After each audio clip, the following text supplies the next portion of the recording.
anything going to the left is going to be a negative number. So this is going to be a positive 20 newtons, all right, plus a 20 newtons going in the negative direction, so plus a negative 20 newtons. And now you can clearly see 20 plus 20, 20 plus negative 20 is going to be 0 newtons, all right? So that's pretty clear. Now let's do it with unbalanced forces, all right? Let's say we have 10 newtons going up, and we have, that looks pretty similar. Let's say we have 4 newtons going down. How would we add these vectors?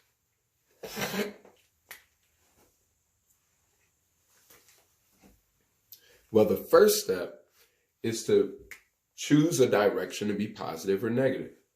So let's say we're going to choose up to be positive, all right? That means anything going up is going to be a positive number. Anything going down is going to be a negative number. So because 10 is going up, we have 10 newtons plus 4, which is going down. So 4 is going to be negative 4 newtons. And then we have an equal sign. So 10 newtons plus negative 4 newtons is going to equal 6 newtons. All right. So our net force is going to be 6 newtons. But now, when the net force was 0, I didn't have to draw a resultant vector, right? I didn't have to show what direction the end result is going. But because we do have a final net force, I have to draw another vector. So how would I do that? Well, I look at the sign. The sign tells you which direction the vector is going in. Because we just made a coordinate axis that says all positive numbers are going to be going up, all negative numbers are going to be going down.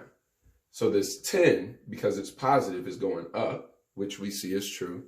And this 4, which is negative, is going to be going down, which we see as true. Now, which direction do you think the 6 newtons is going to go? If you said positive, you're correct. So because the 6 Newton force is a positive, 6 newtons will go in the positive direction. All right? So if it's positive, then it's going to go in the positive direction. So our 6 Newton force will have a vector that is pointing up. All right? So with this in mind, let's just do 2 more examples. I'll give you a minute to work on it on your own, and then I'll come in and give you the answer. So we'll do 3 different examples. So we have this one. So we have 4 newtons going up and 4 newtons going down. Then we have a box with 3 newtons to the right and 1 newton to the left. And then let's make this one a challenging one. We'll have a box with 20 newtons to the top corner, 20 newtons to the bottom left corner, 10 newtons to the top left corner, 10 newtons to the bottom right corner, 2 newtons to the right, and 1 newton to the left. All right, now give those a try. Actually, pause this video, give those a try, and then we'll go over them. All right, so I'm assuming you paused the video. So now I'm going to go over these problems with you. All right, first let's do the 4 newtons. Okay? So for the 4 Newton example, we have to set our coordinate axis, right? Let's choose positive to be up. Okay? So if positive is up, that means we have 4 newtons plus, now this 4 is going down, so it's going to be negative.